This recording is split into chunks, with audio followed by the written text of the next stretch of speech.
కుంటూ అందరూ సహకరించమని చెప్పి కోరుకుంటూ మీ దగ్గర సెలవు తీసుకుంటున్నాను.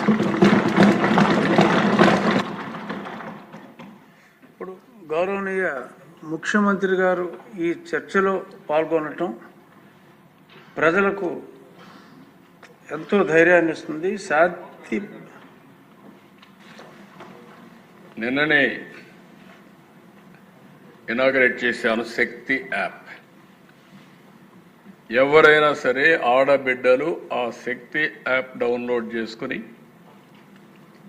కనీసం ఆ ఫోన్లో చేయగలిగిన ఆ శక్తి యాప్ ఆన్ చేసి 3 సార్లు షేక్ చేసిన ఆటోమేటిక్గా రిజిస్టర్ అయిపోతుంది. ఎక్కడున్నారో జీపీఎస్ చూసుకుని 6 నిమిషాల నుంచి 9-10 నిమిషాల లోపల మీ దగ్గరికి వచ్చే బాధ్యత పోలీసుల పైన ఉంటుంది.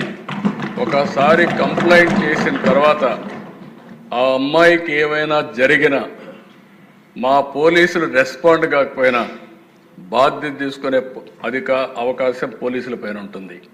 ఎందుకంటే ఒకసారి టెక్నాలజీలో రిజిస్టర్ అయిన తర్వాత రేపు క్రైమ్ రిజిస్టర్ అయినప్పుడు మీ ఫెయిల్యూర్ కూడా రిజిస్టర్ అవుతుంది.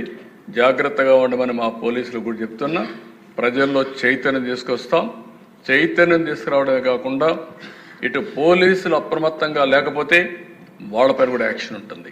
నేను ఐఎమ్ వెరీ క్లియర్. అందుకే టెక్నాలజీ అంటే ఏదో మేము మా ఇష్ట ప్రకారం పెట్టేస్తాం. ఇంత మునుపు మనం చూసాము దిశ యాప్ అన్నారు, దిక్కుమాలిన యాప్గా తయారైంది. ఈరోజు నో క్వశ్చన్. ఏదైతే నేను చెప్పానో ఇది 100% ఏదైతే శక్తి యాప్. ఒక్కసారి మీరు టెస్ట్ చేసి చూడండి.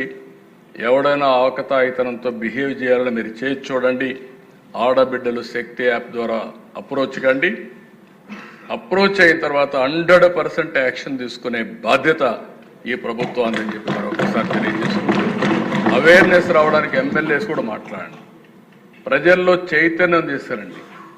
మీరు ఒక విషయం గుర్తుపెట్టుకోవాలి, ఎప్పుడు కూడా చట్టం ఉంటుంది, లేకపోతే అనేక చర్యలు ఉంటాయి. కానీ ప్రజల్లో చైతన్యం లేకపోతే మన చట్టాలన్నీ కూడా ఎవరూ ఉపయోగించుకోలేని పరిస్థితి వస్తుంది. ఇప్పుడు కూడా టెక్నాలజీ కూడా అంతే. యాప్ ఉంది, యాప్ ఉపయోగించుకుంటే అది ఒక మహా ఆయుధం. ఆ శక్తి యాప్ను ఉపయోగించుకోకపోతే మళ్ళీ యాజ్ ఇట్ ఈజ్గా జరిగే పరిస్థితి వస్తుంది. అందుకే ప్రతి ఒక్క ఆడబిడ్డని ఎడ్యుకేట్ చేయండి. ఆడబిడ్డకు రక్షణగా శక్తి యాప్ ఉంటుంది. దీన్ని పూర్తిగా ఉపయోగించుకునే బాధ్యత ఆడబిడ్డలది. వాళ్ళల్లో చైతన్యం తీసుకొచ్చే బాధ్యత ఇక్కడుండే ఎమ్మెల్యేలది. మీ కాన్స్టిట్యున్సీలు ఎక్కడైనా ఉపయోగించుకోకపోతే ఫస్ట్ నేను ఎమ్మెల్యేని అడుగుతాను, ఎందుకు మీరు చెప్పలేకపోయారని. మీరు అక్కడ కార్యకర్తలు ఉంటారు, 3 పార్టీలు కలిసి ఇంటింటికి చెప్పండి. అవసరమైతే కొన్ని పాంప్లైట్స్ వేయండి. ఒక్క క్రైమ్ జరిగితే అప్పుడు చూడండి. క్రైమ్ జరిగితే యాక్షన్ తీసుకోకపోతే అప్పుడు మీరు నాకు చెప్పమని చెప్పి అడుగుతూ ఇది చేయాల్సిందిగా మరొకసారి విజ్ఞప్తి చేస్తున్నాను. గౌరవనీయ ముఖ్యమంత్రి గారు ఈ చర్చలో పాల్గొనటం, ఈ స్త్రీ యాప్ ద్వారా మహిళలకి స్త్రీ శక్తి అని మైండ్లో వచ్చింది. శక్తి యాప్ ద్వారా మహిళలకి